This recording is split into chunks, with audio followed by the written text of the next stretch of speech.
Hello there, how you doing? My name's Adam. Welcome to A Duda Reviews. It's an entertainment channel for entertainment purposes. I cover TV, movies, music, and all that beautiful stuff. And if you like the sound of it, maybe consider liking and subscribing.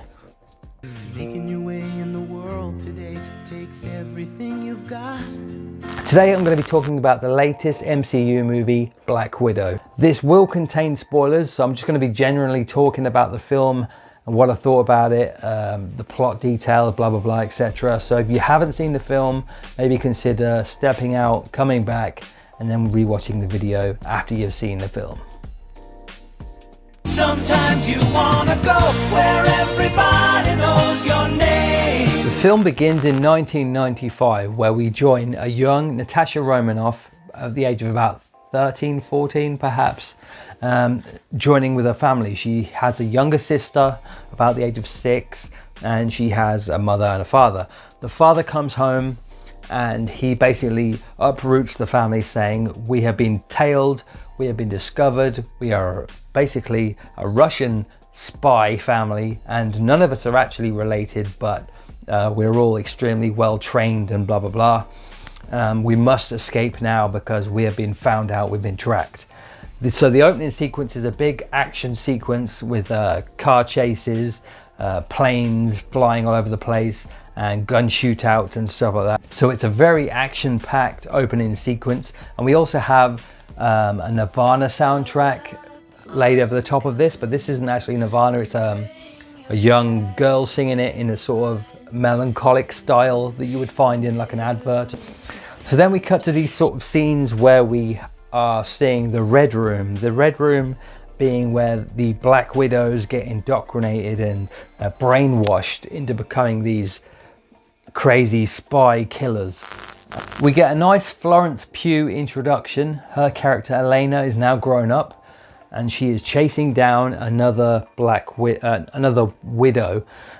She catches up with her, slashes her stomach open, and just as that widow's about to die, she throws this red vial on her. This red vial awakens her from her sort of mind programming, and she's like, "Oh shit, what have I done?" And on her dying deathbed, this Black Widow gives Elena these red vials and says, "Look, free the rest of the widows from their mind control." Then we join a fully grown up Natasha. This is set in between the Civil War and Infinity War film, and she's on the run from General Ross because she has broken the Sokovia Accords. So she's just chilling out watching James Bond films, which sort of is a little nod to the fact that this is all a big spy film, in the sense of it's like James Bond is very kind of Bourne Identity, which is James Bond. It's all James Bond basically. Then we meet the villain of the piece, Taskmaster. Initially you think she is after Natasha, but it turns out that actually she's after the vials, because she wants the vials because she is also a programmed mule for another villain by the name of Dreykov. As usual, the villains in this film are kind of underplayed. They're not very well thought through, so you don't really get a sense of urgency from these villains that they're a real threat. You always know that our heroes are going to win the day, and just like these villains are just kind of like, I don't know. You do get the sense as the film goes on and you discover who Taskmaster actually is, and her backstory does kind of improve the villain a little bit. But yeah, there's always that kind of thing with Marvel films, other than Thanos, that they do lack that villain presence. They don't have that like real serious, oh shit, this is an actual threat. They never actually come across as a real big threat. So neither Dreykov nor Taskmaster actually came across as really a big threat in the film, in my opinion. But you do get some really good fight scenes with Taskmaster, because basically Taskmaster can mimic the skills of the person she's fighting. I say the confusion with the he and she part is because you don't know that it's actually a she until later on into the film, when it's revealed that it is actually the daughter of the main villain Dreykov, who Natasha Romanoff on one of her missions actually killed, or she thought she killed, but yeah, it turned out she didn't, and she had grown up to become the Taskmaster. But the reason you think it's a geezer in the suit is because it's stacked. It's like a big, suit is a big stacked up dude, and then when the suit comes up and the head comes apart, you realize actually it's a woman, and you go, oh, okay. So the sort of main plot of the film is that they have to get this red vials to save the rest of the Black Widows, who are all under mind control. And it's also about Natasha Romanoff reconnecting with her initial surrogate family and their relationship. Now that's the part that really is interesting in this film, especially between Florence Pugh's character Elena and Scarlett Johansson's character Natasha Romanoff. They definitely have a serious chemistry going on, and they really do have that sister kind of vibe going on. There's some really good moments in the film that really are quite touching, but there's the similar thing that happens with Marvel films,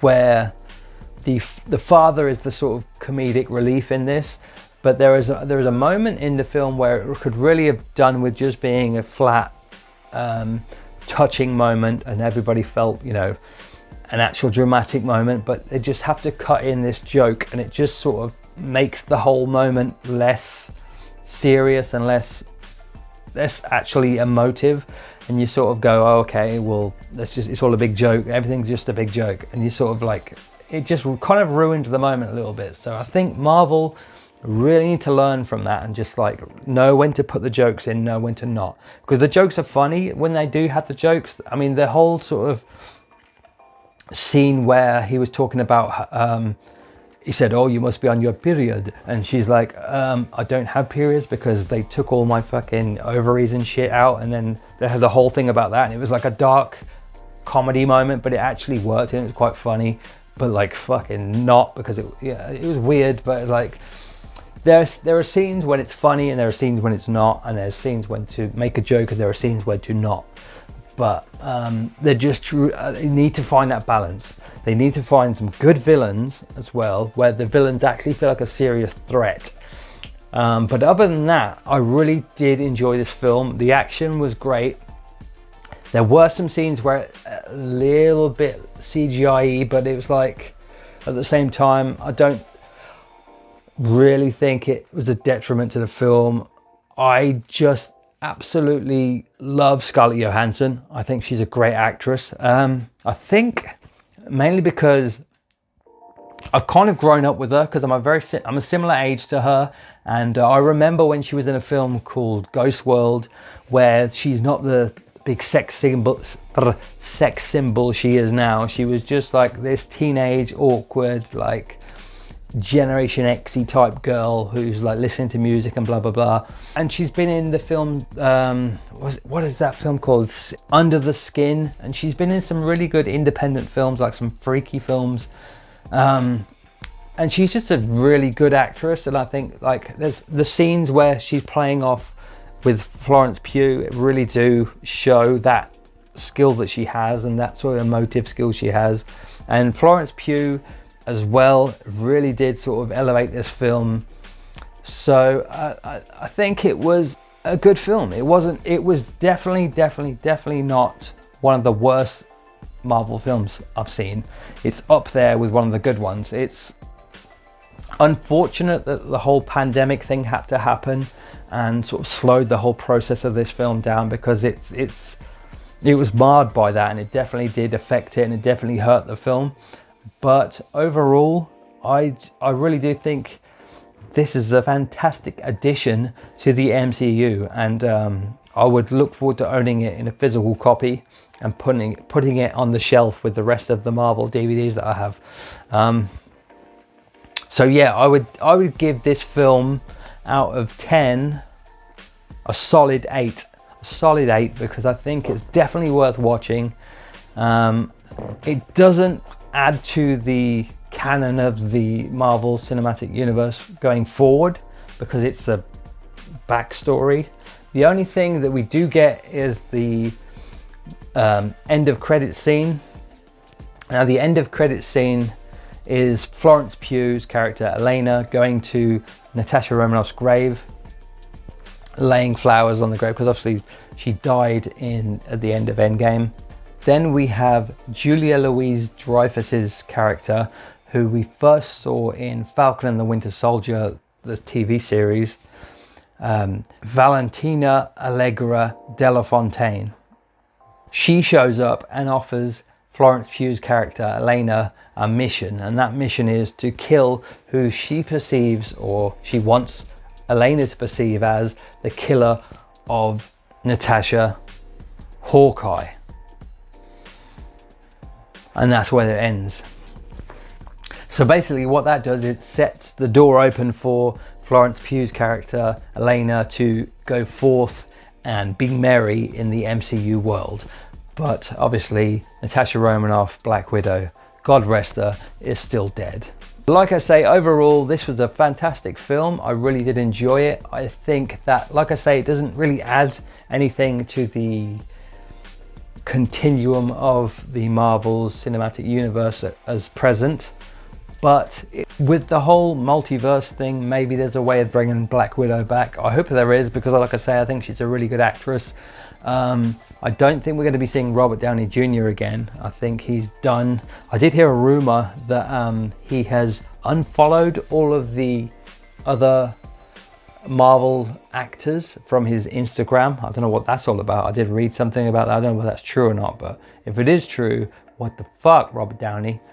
So what did you think of the film? Have you seen it yet? Did you like it? Did you enjoy it? Did you think Scarlett Johansson is a fantastic actress? Do you think Florence Pugh is an up-and-coming well, she's already established herself, but in some other films. I love her in Midsommar. I love her in that film.